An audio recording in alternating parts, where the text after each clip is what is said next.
And it's not just Salman Rushdie, Taslima Nasreen out of Bangladesh, Fazlur Rahman out of Pakistan, Taha Hussein out of Sudan. Oh, the numbers go on. I could go on and on. Name after name after name of people, academics who have tried to confront the Quran and have had to either leave their country, like Taslima Nasreen, who now lives in Norway, or Fazlur Rahman, who came to Chicago and lived the rest of his life in Chicago, in the United States.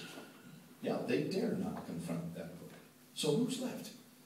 If the government can't do it, if the police can't do it, if the military can't do it, if the academics who could do it refuse to do it, who is left to confront this book?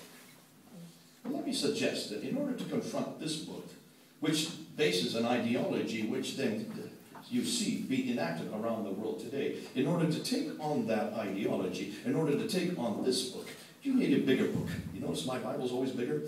Amen. I keep it there for a reason. You need another book that is based on another ideology that's much better than this book and much better than this ideology. Folks, if you want to confront that book, you're going to have to use this book. You're going to have to use a much older book, a much better book, a much bigger book, a much more truthful book, and that's the Bible. We're the only ones that can take on Islam at this level. We're the only ones because we understand it better than anybody else. What am I talking about? Well, Joe, you know what I'm talking about because you saw what happened when you came to see that tour that we did at British Museum a few weeks ago.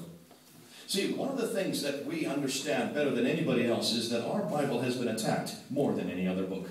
In fact, historical criticism is a whole branch of study that was basically created on the Bible. Biblical criticism is unique in the world. There has been no other book that has been vilified, attacked, criticized like the Bible has. And it's been going on for hundreds of years.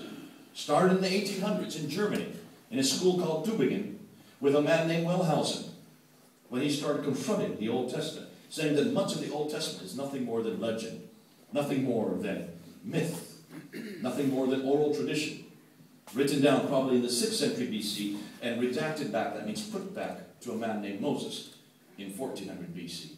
Now, when that happened, it had a huge effect on the church.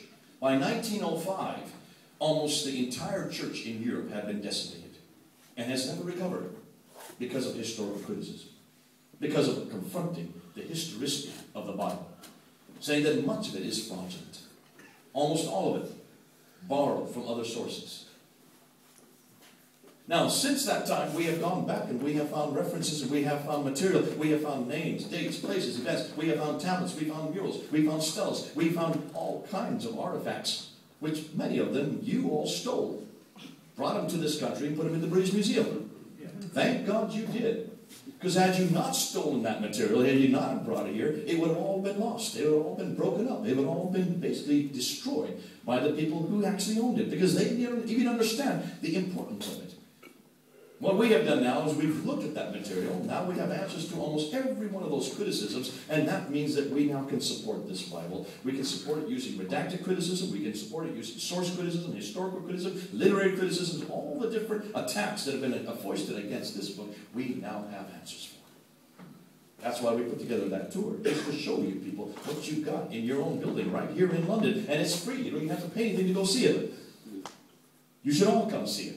We put together a tour, and we put it on video now. Here it is. I brought some copies with me. 6 hours looking and showing just how authoritative the book of Genesis is. 1st and 2nd Kings, 1st and 2nd Samuel, 1st and 2nd Chronicles. Amazing. The book of Daniel, the book of Jeremiah. Amazing just how much material it supports. All of it from outside the Bible, supporting the Bible. Names, dates, places, events. Gives you huge confidence on how great our Bible is. Amen. And then we go to the British Library and we look at the manuscript evidence for the New Testament. Do you realize you've got the oldest complete copy of the New Testament anywhere in the world? And it's right here in London, called the Sinaiticus. The entire New Testament from the 4th century, 325 AD. There it is, open for everyone to look at. We don't hide our manuscripts. You've got the Alexandrinus sitting right next to it. It was from the 5th century. Now, both those manuscripts are 200 to 300 years before the Quran. And they're open, free for anybody to look at. That's how good our Bible is. Proving that we can defend this book. And we can not only do that, we now have the tools that that we're using against this book, and now we can apply it against this book. Now, we've been doing it for about 20 years here in London, and I've been at the forefront of confronting the Quran historically. But something has just happened in the last 2 weeks. A new book has just come into existence. This one. How many of you know what I'm talking about? Have any of you seen this book? It was just published 2 weeks ago. Tom Holland is probably one of your best historians. Tom Holland is not a Christian.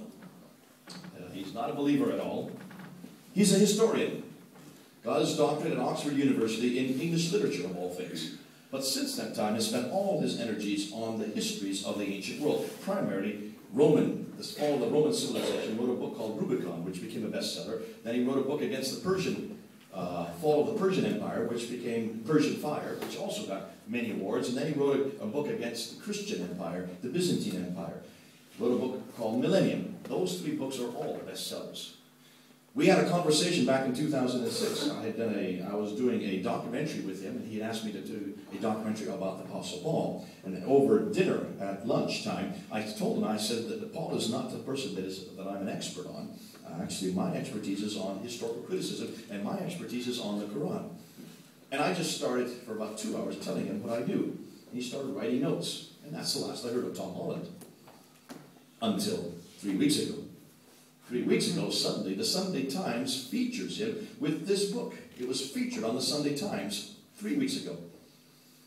What he has did, and then what I found out was, for the last 5 years after that conversation, he decided to go and research all this material as a historian. So he went back to the original sources. He went back to those people who had actually studied it. He went back to people like Dr. Patricia Crona, who was head of department at Princeton University. She reads and writes 15 languages. All of them archaic languages. These are dead languages. She reads and writes all of them. Dr. Robert Hoyland, who reads and writes 18 languages. How many of you here can read and write 18 languages? Archaic languages. How many of you can read and write Akkadian, Nabatian, Ancient Arabic, Archaic Hebrew? See, these are languages that no longer exist today. These are rare individuals. These are people who are way ahead of the rest of the world. I am not even begin to read and write 15 languages. And yet what they have done, though they're linguists, they are going back to the original documents. And what he did is he went back to all those original documents, and he found out that almost everything we know about Islam is proving to be fraudulent. What he has found out is that there is no people called Muslims at all in the 7th century. Yet Muhammad died in 632, according to what every Muslim tells us. There is no person called the name Muhammad who is a prophet at all in any Muslim documentation. In fact, there is no Muslim documentation. There are no people called Muslim. There is no religion called Islam at all in the 7th century. And the first reference we have to anybody called a prophet named Muhammad is not till 691, yet Muhammad died in 632. Put that under your hat.